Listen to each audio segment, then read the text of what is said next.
제가 기독교 복음 방송 달리다굼이라고 하는 방송에서 많은 성도님들의 기도 제목을 받고 이렇게 기도를 해 주는데요.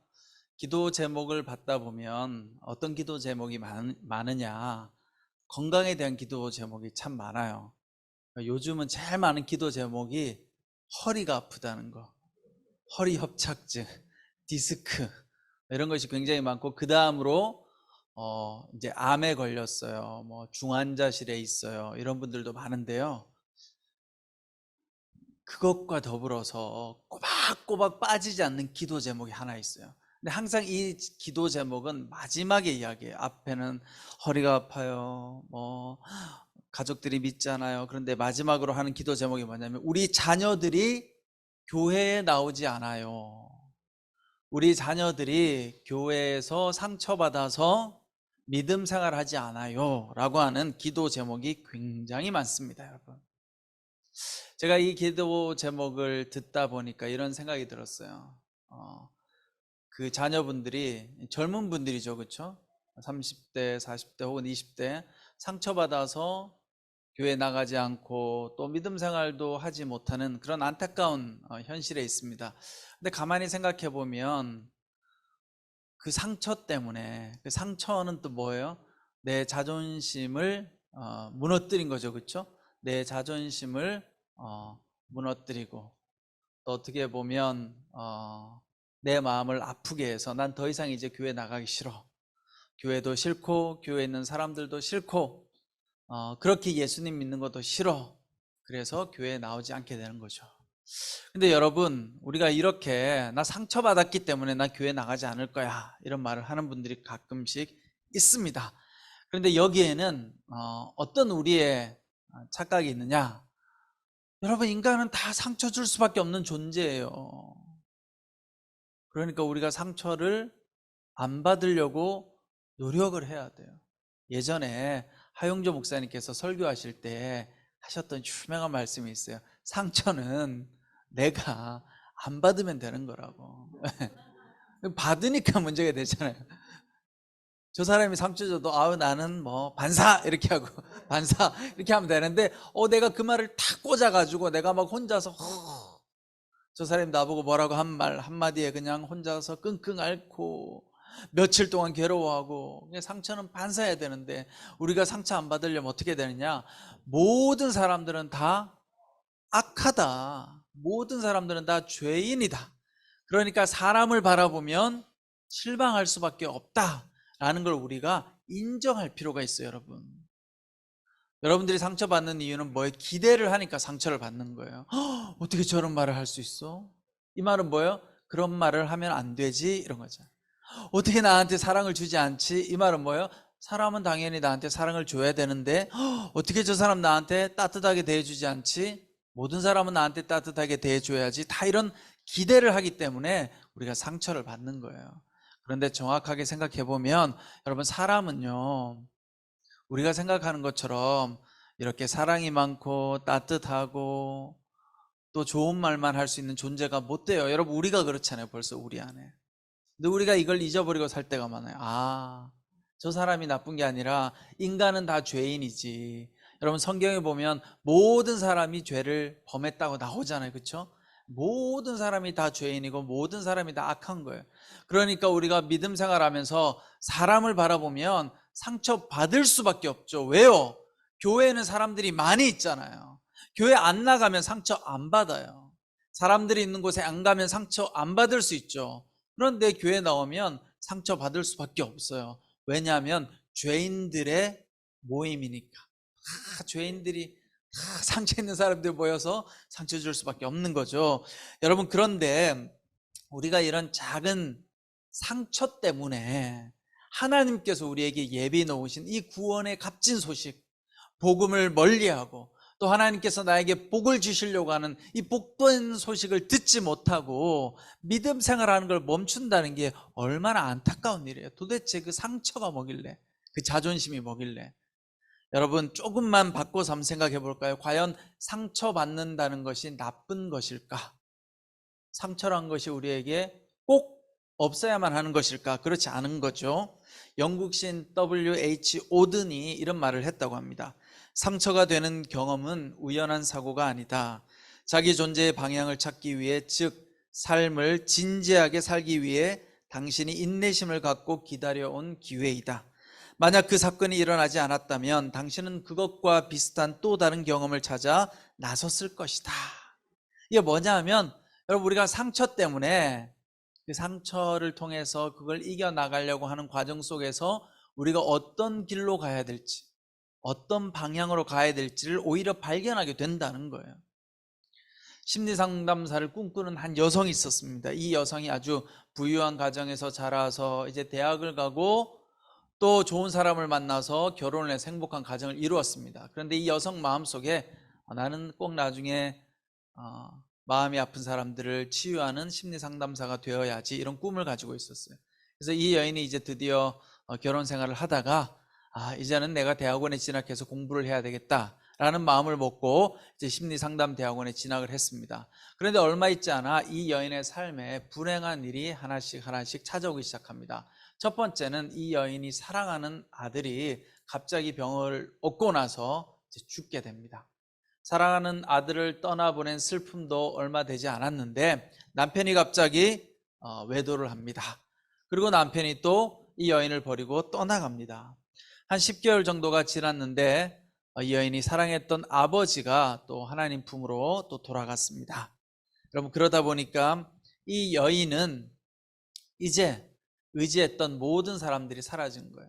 이 여인은 더 이상 한 자녀의 어머니도 아니고, 한 남편의 아내도 아니고, 그리고 사랑하는 아버지의 딸도 아닌 그냥 그런 사람이 된 것이죠. 여러분, 이런 경험을 하고 나니까 과연 나는 누구일까? 그동안 자신의 정체성을 유지해왔던 이 모든 사람들이 다 떠나가면서 나는 과연 누구인가? 라고 하는 자기 정체성에 대한 의문을 가지게 되었습니다. 그리고 자신에게 질문합니다. 나는 누구일까? 이렇게 질문하게 되었던 것이죠. 그런데 그 슬픔 가운데서 이 여인은 자신의 존재에 진지하게 귀를 기울였습니다. 그녀는 대학원 수업을 열심히 듣고 또 혹독한 인생 수업을 거치면서 드디어 그녀가 원했던 심리치료사가 되었습니다.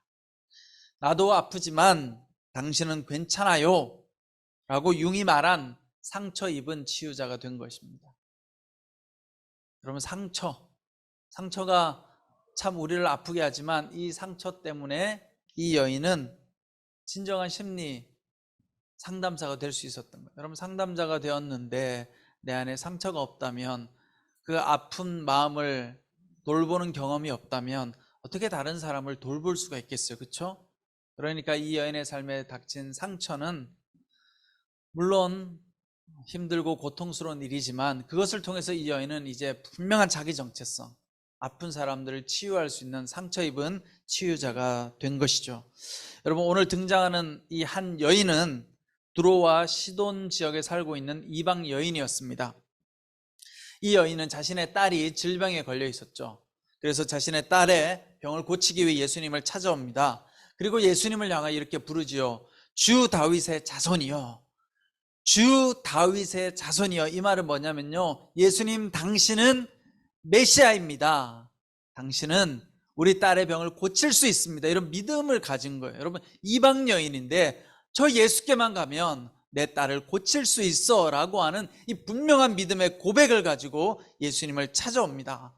여러분들도 하나님을 정말 믿고 신뢰할 때 어떻게 해요? 주님 전에 나가잖아요. 주님, 내가 기도하오니 내 기도를 들으시고 응답하여 주시고 역사하여 주시옵소서. 이렇게 온누리교회를 찾아왔어요. 자, 그런데 이 여인이 찾아왔는데 문제는 무엇입니까? 예수님과 제자들이 이 여인을 주목하지 않습니다. 세상에 예수님을 찾아와서 주 예수 그리스도시여, 주 다윗의 자손이시여 이렇게 불렀는데도 불구하고 예수님께서 반응하지 않는 거예요. 그리고 제자들조차도 반응하지 않습니다. 심지어 제자들이 귀찮아서 예수님께 이야기합니다. 예수님, 저 여인 좀 어떻게 해주십시오. 그렇게 할 때 이 예수님께서 어떻게 하십니까? 예수님께서 이 여인의 말을 거절하죠. 그리고 4절에 보면 이렇게 대답합니다. 나는 이스라엘 집의 잃어버린 양들 외에는 보냄을 받지 않았다. 이게 무슨 말이에요? 나는 이스라엘에 있는 유대인들, 하나님을 알지 못하는 이 유대인들을 위해서 내가 왔지, 이방인들을 위해서는 내가 온 것이 아니다. 이렇게 예수님께서 이야기하신 거 얼마나 서운해요. 이 여인이 정말 간절한 마음으로 딸의 질병을 고치고자 찾아왔는데 예수님이 매몰차게도 거절합니다. 여러분, 우리가 교회 나와서 하나님을 찾으려고 나왔는데, 정말 내 삶의 문제를 해결하려고 교회 나왔는데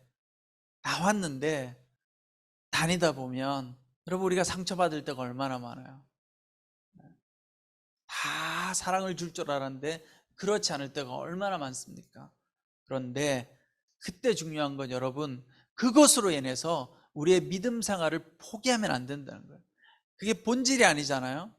내가 상처받는 게 그게 본질이 아니잖아요. 여러분, 왜 왔어요? 우리가 주님 전에 나의 연약함을 해결하려고 왔잖아요, 하나님 앞에. 그러면 하나님을 바라봐야죠. 하나님 바라보고 가다가 주변에 나를 상처 주는 환경이나 사람 때문에 거기서 넘어진다면 안 되잖아요. 그런데 이 여인이 어떻게 합니까? 간절하니까 이 여인은 자존심도 버리고 부끄러움도 내려놓고 수치심도 버리고 그리고 담대하게 나아갑니다. 여러분, 이 여인의 마음속에는 자존심이 상하면 좀 어떤가, 내 자녀의 질병을 고치기 위해서라면 무엇이든 할 수 있어, 그런 마음으로 예수님 앞에 나아갑니다. 그럼 그것이 바로 믿음이요 신앙이지 않겠습니까? 여러분, 하나님을 만나는 데 있어서 그 자존심이 좀 문제가 되겠어요? 내가 하나님 만나는데 좀 상처받는 것, 내가 교회 나왔는데 저 사람 보기 싫어서, 여기 가니까 별로 마음에 안 들어서 나 이제 교회 못 나갈 것 같아. 오늘 젊은 우리 자녀들이, 젊은 청년들이 하는 고백이 다 그거예요. 나 상처받아서 교회 못 가겠어. 요즘 교회가 하는 거 보면 나 마음에 안 들어.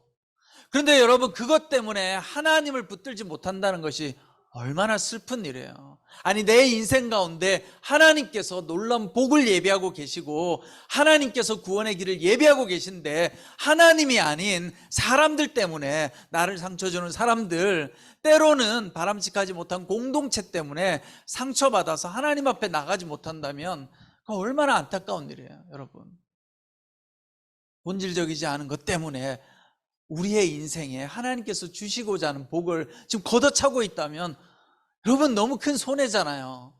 끝까지 계산해 봐야 되잖아요. 하나님이 나한테 주는 그 복이 큰가, 아니면 잠시 잠깐 내가 인간적으로 서운하고 상처받는 그것이 큰 것인가 한번 돌아볼 필요가 있죠. 자, 그런데 예수님께서 이렇게 매몰차게 거절했잖아요. 나는 당신 같은 이방인을 위해서 온 게 아니에요. 가세요. 그렇게 했는데 이 여인이 어떻게 합니까? 가지 않죠. 예수님을 계속 찾습니다.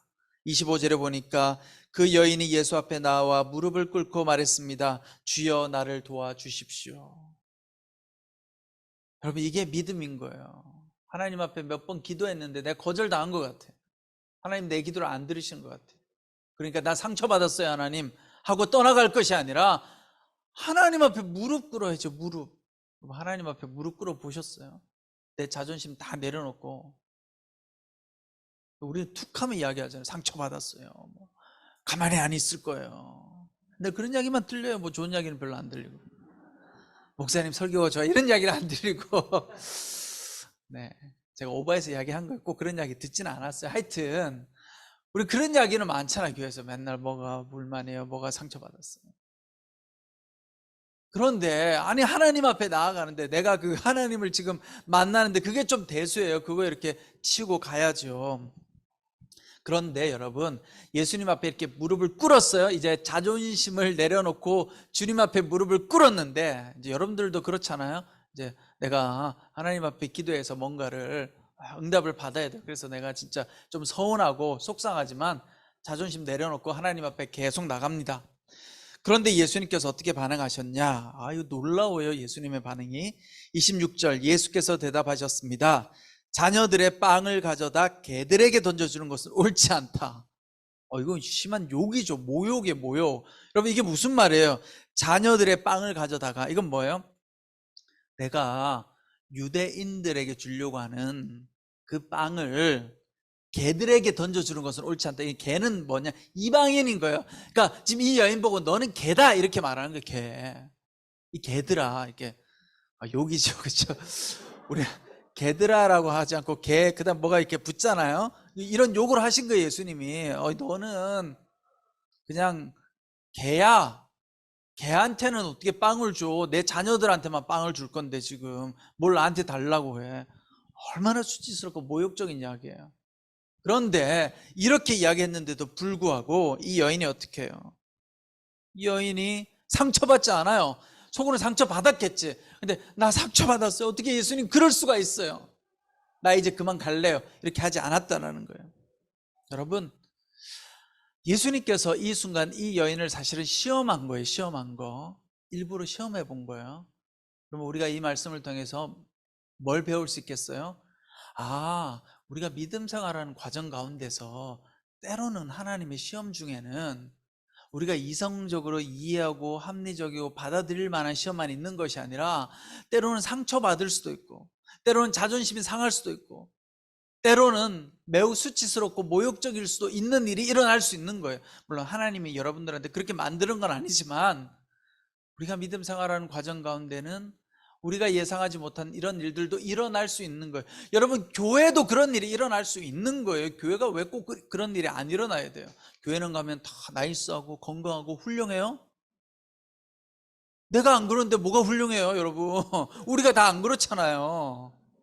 우리가 다 약하잖아요. 속으로는 그냥 욕이 나오고 분노가 끓어오르고 근데 다 거룩한 척하고 참고 이게 우리 모습이잖아요.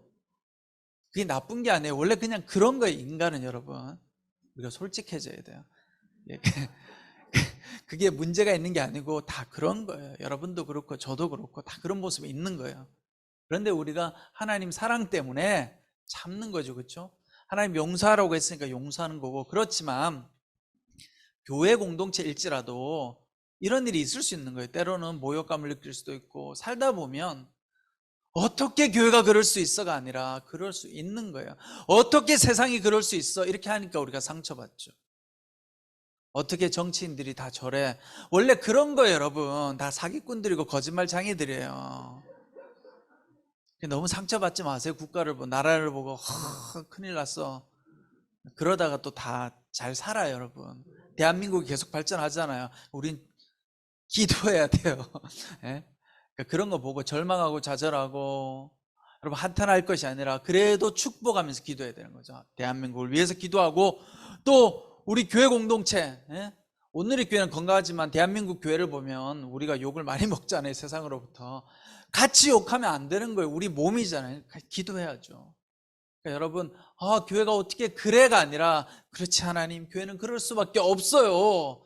주님 나는 연약하지만 내가 상처받지 않게 해주십시오 하고 예수님을 붙들어야 되는 거예요. 그렇게 할 때 하나님께서 내 삶 가운데 예배해 놓으신 하나님의 은총과 복을 누릴 수가 있는 거예요. 여러분 그 시험을 통과하면 근데 우리가 탁 넘어지잖아요. 그 시험이 오면 여러분 우리가 하나님 앞에서 겸손하고 또 열심을 다하고 믿음을 가지면 예외적인 은혜를 앞당겨서 받을 수 있다고 합니다. 겸손하면 겸손할수록 내가 하나님 앞에 믿음의 열심을 다하면 다할수록 여러분 생각지 못한 하나님의 축복이 우리에게 찾아옵니다. 이게 중요해요, 여러분. 자, 예수님은 이스라엘의 잃은 양을 찾으려고 오셨죠. 그러나 이 여인이 예수님 앞에 무릎을 꿇고 자존심 상하는 말을 들었지만 예수님 앞에 간절하게 나아갔을 때 예수님께서 어떻게 하세요? 드디어 놀라운 일이 일어납니다. 이 여인의 고백이 더 대단해요. 여러분 보세요. 그 여인이 말했습니다. 그렇습니다. 주여, 하지만 개들도 주인의 상에서 떨어지는 부스러기는 먹습니다. 이 여인이 정말 지혜롭잖아요. 주님, 그래요. 나 개예요. 갈게요. 이게 아니라 주님, 하지만 개들도 내가 개 같은 존재이지만 주인의 상에서 떨어지는 부스러기는 먹습니다. 당신 나의 주인이지 않습니까? 내가 개가 맞습니다. 그렇다고 한다면 그런데 개도 주인이 있잖아요. 예수님 당신이 내 주인이잖아요. 개들한테도 부스러기는 던져주지 않습니까? 이거 얼마나 기가 막힌 여러분 고백이에요. 우리에게 이런 믿음이 있어야죠. 내가 좀 교회 다니다 상처받고, 교회로부터 꼭 상처받는 게 아니라 내가 하나님을 잘 믿어도 내 인생에 자꾸 상처받는 일이 오고 마음 상하는 일이 찾아와도, 그럴 때 어떻게 해요? 하나님을 저주하고 떠나갈 것이 아니라, 하나님, 그래도 내가 하나님의 자녀인데 나에게 은혜를 주셔야 되지 않습니까? 여러분, 이렇게 기도하셔야죠. 근데 요즘 젊은 사람들은 다 떠나간다는 거예요. 자꾸 교회 안 나오고. 그 기도 제목이 너무 많아요. 제가 이렇게 듣다 보면요, 제가 가만히 생각해 보면 그거는 제일 마지막 이야기에서 제가 늘 잊고 있었는데, 제일 많이 넣은 기도 제목이 단 한 번도 안 넣는 날이 없어요. 제가 이렇게 기도 사연을 딱 들으면 꼭 마지막에 가서, 목사님, 우리 자녀들이 교회 안 나와요. 교회 안 나와요. 상처받아서 교회 안 나와요. 근데 그 상처가 도대체 뭐길래, 여러분? 상처가 여러분 인생에 밥을 먹여주나요?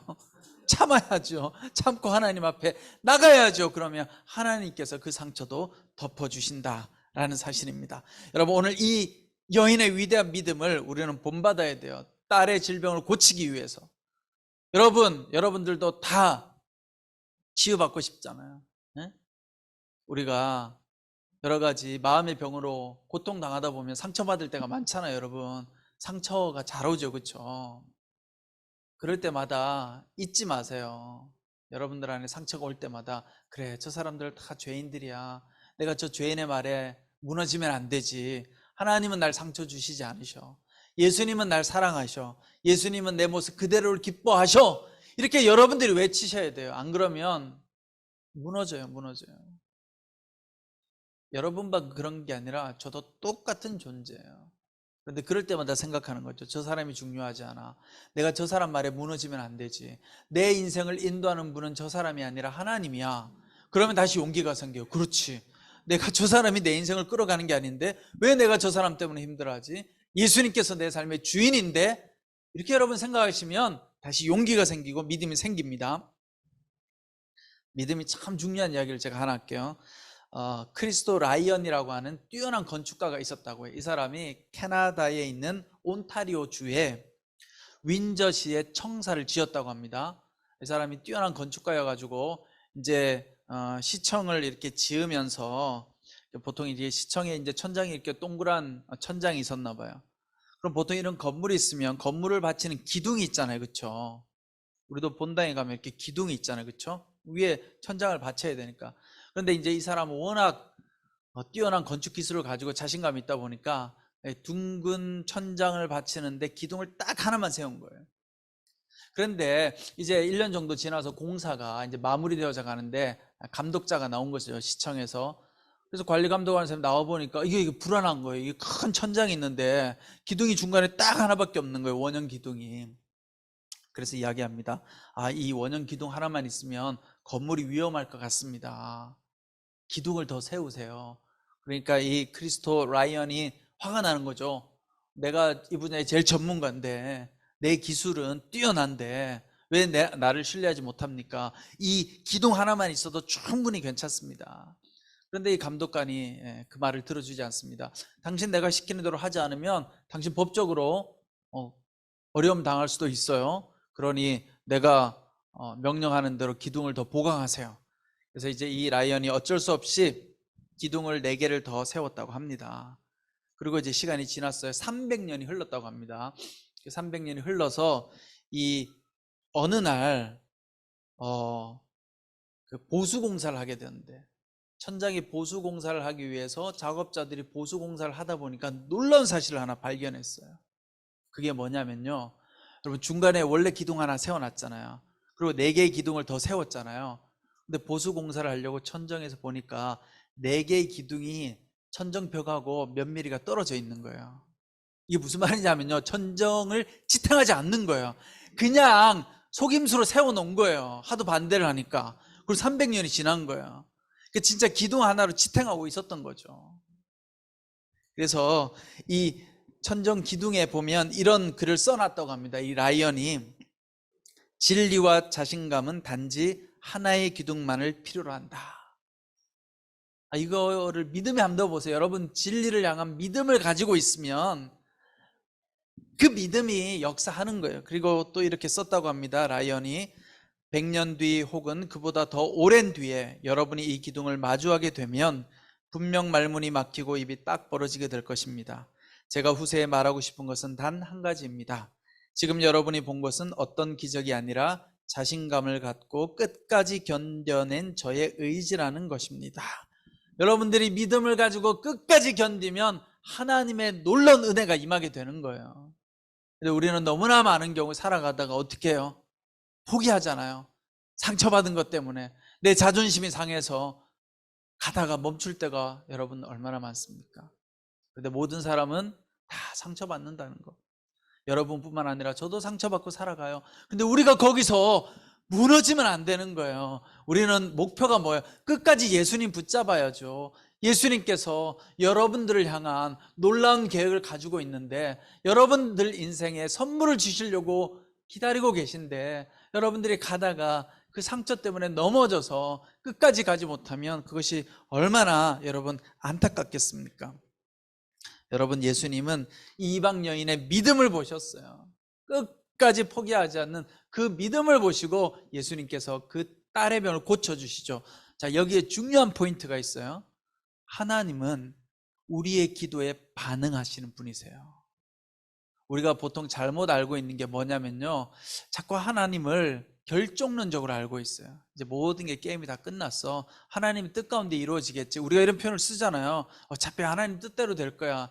이건 좋은 의미도 있지만 나쁜 의미도 있는 거예요. 내가 노력해봐야 별로 무슨 의미가 있겠어? 다 하나님 뜻대로 될 건데, 이게 좋은 것 같은데 좋은 게 아니에요. 뭐냐면 여러분, 우리가 하나님 앞에 기도하면 하나님은 우리의 기도에 반응하셔서 우리와 상호작용하면서 하나님 나라를 만들어 가시는 거예요. 하나님의 역사는 딱 결정돼 있고, 예정론이라는 게 완전히 그냥 우리는 아무것도 못하고 결정돼 있는 게 아니에요. 하나님이요, 우리하고 상호작용하는 분이에요. 하나님은 우리와 상호작용하면서 하나님 나라를 만들어 가시는 거예요. 그러니까 여러분들이 오늘 이 순간도 내가 어떻게 하나님 앞에 예배하고 기도하느냐에 따라서 우리의 인생이 달라질 수 있는 거예요. 그게 여러분 포기하면 안 되는 거죠. 나는 그냥 계속 이대로 갈 거야. 지금 그냥 난 조현병이니까 계속 갈 거야. 내 인생은 그냥 여기까지지가 아닌 거죠. 하나님 앞에 기도하고 간구하다 보면 나의 인생이 달라질 수 있는 거예요. 하나님은 우리를 보시고 반응하시는 분이 바로 하나님인 거예요. 왜냐하면 하나님은 인격적인 분이기 때문에 그래요. 그래서 하나님은 인격적이기 때문에 그냥 와서 내가 너 병 고쳐줄게 하고 딱 고치는 게 아니에요. 그러면 우리 로봇이잖아요, 로봇. 나 아무것도 안 했는데 하나님 고쳐주셨어요. 그럼 여러분, 그 다음 우리가 어떻게 살 것 같아요? 하나님에 대한 신뢰가 있을 것 같아요? 아니요, 없어요. 인간이 그러면 에라 모르겠다, 뭐 아무것도 안 해도 하나님이 그냥 기적 일으켜 주시는데, 그래서 하나님은 우리하고 상호작용을 하기 원하시기 때문에 우리의 믿음을 자꾸 요구하시는 거예요. 너의 믿음이 너를 구원했다라고 말하잖아요. 우리가 믿음을 가지면 믿음을 가지는 것만큼 하나님께서 우리 가운데 더 역사하시는 분이라는 사실입니다. 여러분, 결론을 맺겠는데, 오늘 말씀해 보면 두로와 시돈 지역이잖아요. 이방 땅이잖아요. 예수님께서는 이스라엘 백성을 구원하기 위해서 이 땅에 오셨다고 말씀하셨어요. 믿음의 땅에서는 예수님께 아무도 반응하지 않았어요. 근데 놀랍게도 역설적으로 이 불신의 땅, 이방 지역에 왔는데, 불신 지역에 있는 이 이방 여인이 오히려 믿음으로 반응하는 놀라운 역사가 나타난 거예요. 여러분, 나보다 더 믿음 좋은 사람이 이야기야 라고 아직도 생각하세요? 역설적으로요, 우리 같이 연약한 한마음 공동체, 이 한마음에 있는 분들을 통해서 하나님 더 역사하실 줄 몰라요. 여러분들의 기도가 더 강력하고 더 놀랍게 하나님께서 이루어지실 줄 몰라요. 여러분, 이방 지역에서 역사를 일으키잖아요. 예수님의 말씀을 듣잖아요. 오히려 믿는 지역에 유대인들에게 갔을 때는 다 배쳐가잖아요. 바리새인들이, 다 서기관들이 어떻게 해요? 예수님을 다 배쳐가잖아요. 오늘 여러분들이 믿음을 붙들고, 여러분 자존심도 내려놓고 상처받으면 거기에 너무 머물러 있지 마시고 하나님 바라보면서 끝까지 믿음으로 승리하는 여러분 되시기를 축원합니다. 기도하겠습니다. 사랑과 은혜가 많으신 아버지 하나님, 그렇습니다. 우리는 늘 연약합니다. 이 이방인 여인처럼 주님 앞에 나가지만 상처받을 때도 많고, 왜 하나님 내 기도에는 응답하지 않습니까? 원망스러운 마음이 들 때도 많습니다. 교회 공동체 가운데서 때로는 상처받을 때도 있어서 교회 나가는 것이 힘들 때도 있고, 그렇게 인생을 살아가는 것도 몹시 피곤하고 힘들 때가 많습니다. 그러나 끝까지 믿음을 붙들고 나아갈 때 이 여인의 딸이 고침받은 것처럼 우리도 좌절하고 절망하지 않고 끝까지 예수님을 붙들고 믿음으로 승리하는 우리 모든 한마음 성도님들 다 될 수 있도록 주님 역사하여 주시옵소서. 지금은 우리 주 예수 그리스도의 은혜와 하나님 아버지의 그 크신 사랑과 성령님의 감동, 감화, 위로 교통하심의 역사가 흔들리고 넘어지고 상처받을지라도 끝까지 믿음을 가지고 주님께 나아가고자 하는 우리 모든 한마음 성도님들 한 분 한 분 머리 위에, 그 가정과 자녀들과 모든 일터와 삶의 터전 위에 지금부터 영원토록 함께 하시기를 간절히 축원하옵나이다. 아멘.